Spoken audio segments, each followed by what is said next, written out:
Here's how you can ensure all your photos are private on Facebook. If you want to make sure that no one visiting your profile can see any of your photos, follow these steps. First, open Facebook and tap on the menu button at the bottom right. Next, tap on the gear icon at the top right corner. Scroll down and find Audience and Visibility. Tap on Profile and Tagging.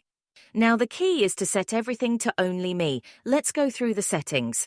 Who can post on your profile? Change it to Only Me.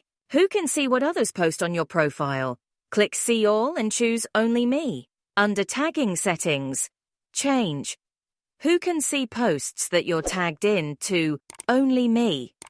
Click See All and select Only Me. Make sure to turn on the option to review posts you're tagged in before they appear on your timeline. This ensures you can approve any tags before they're visible. Once you've adjusted these settings, all your albums, posts, and photos will be private.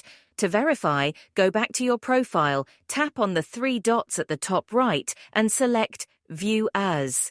This will show you what your profile looks like to the public, confirming that your photos are now private.